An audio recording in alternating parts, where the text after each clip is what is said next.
Education Secretary Linda McMahon is one of the most interesting members of Trump's extremely interesting cabinet, and she's on the line with me now. Secretary, I've got a ton of questions for you, but I want to start with how students can win scholarships of up to $250,000 in honor of America 250. This is so cool. Talk to me about this. Well, Alex, thanks so much for having me. Yeah, it is a great opportunity. You know, the president's very excited about our 250th anniversary, so there have been lots of programs and things that he's initiated during this time, and one of them is the Presidential 1776 Award.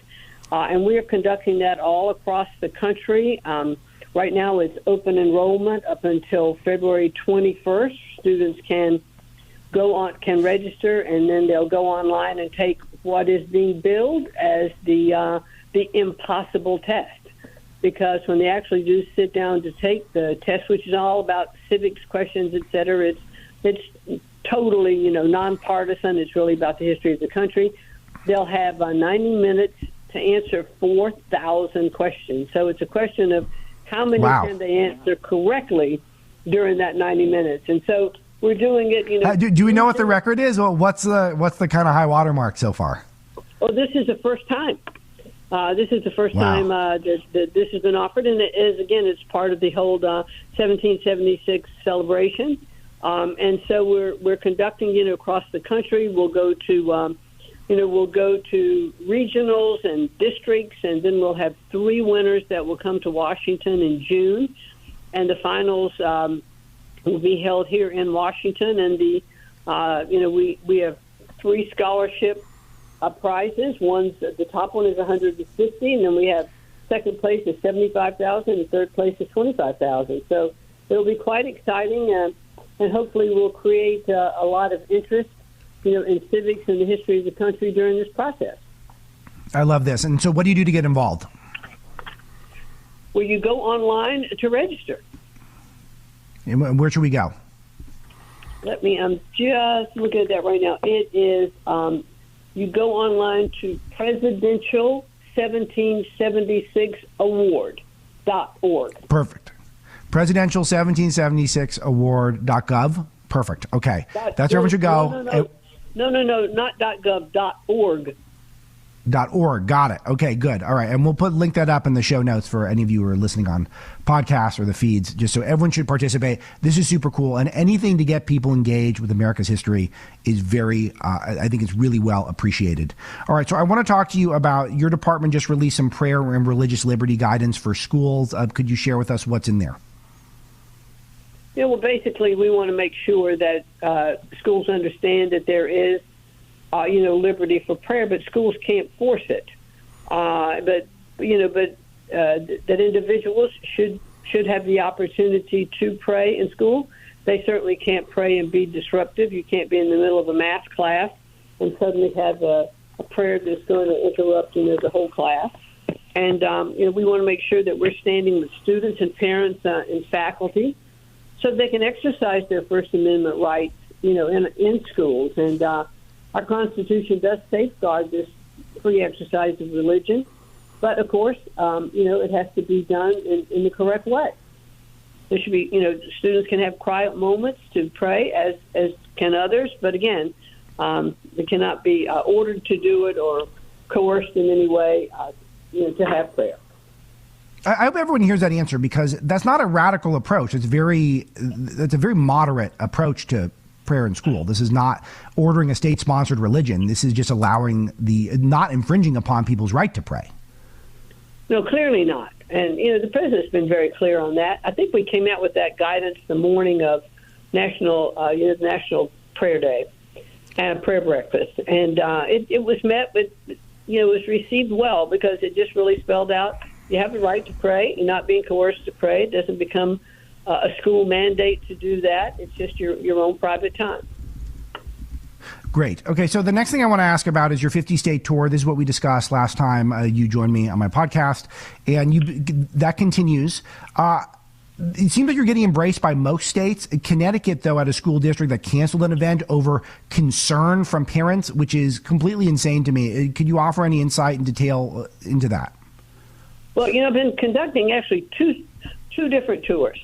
One has been returning Education to the States tour. So I've been about to 30 states already, and that's visiting schools, I've been to micro schools, private schools, public schools, religious schools, just to learn and see what best practices are. I've had roundtables, discussions with administrators and parents, some students when it's, on the secondary school level.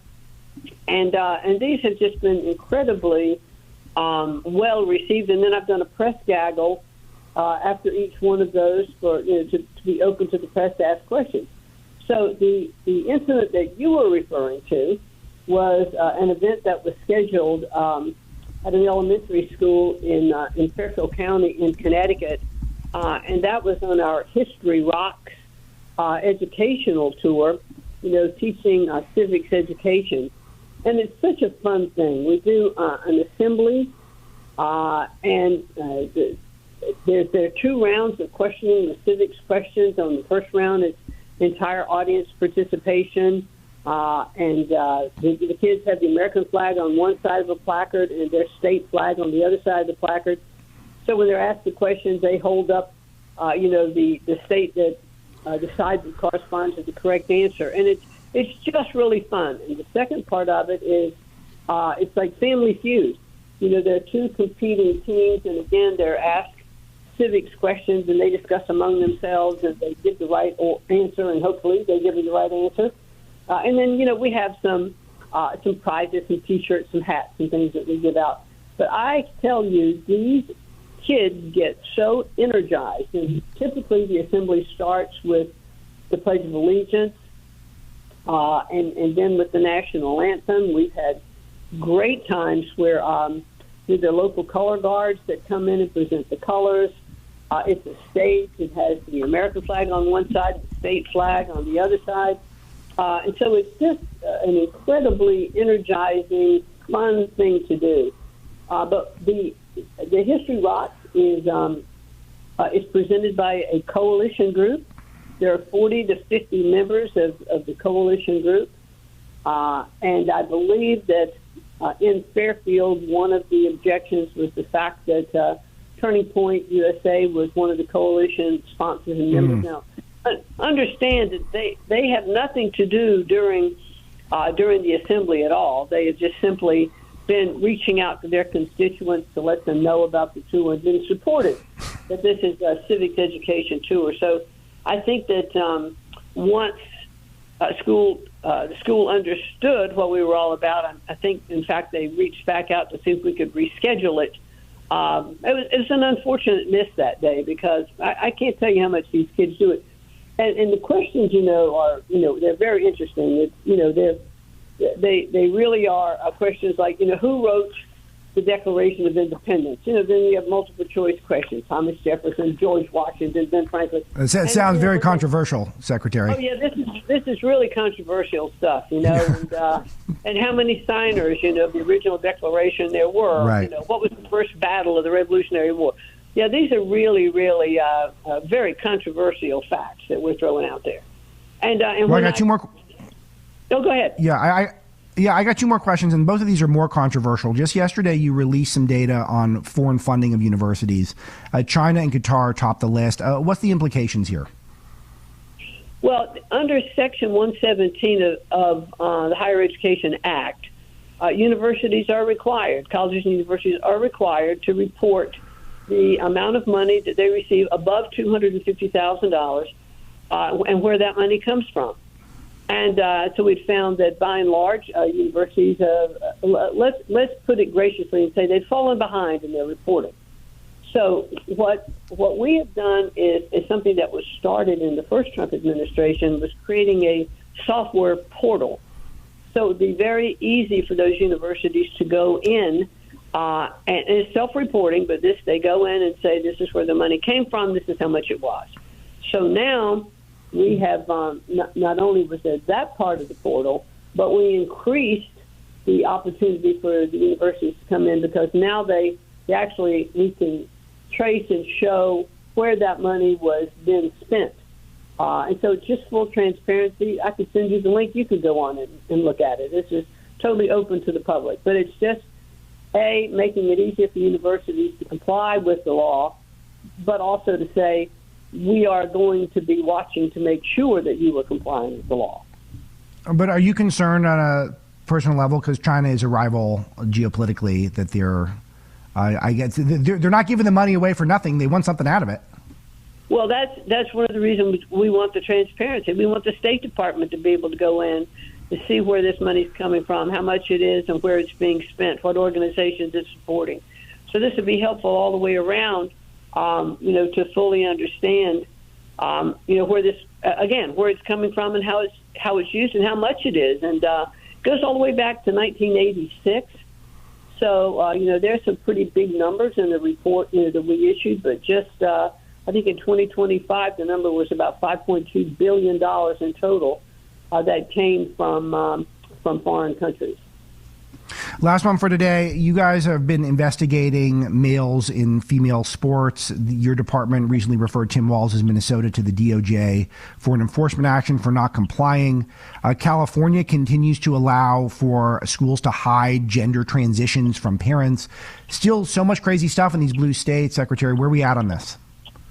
Well, we're continuing our investigations, and they are then becoming subject to having federal funding withdrawn.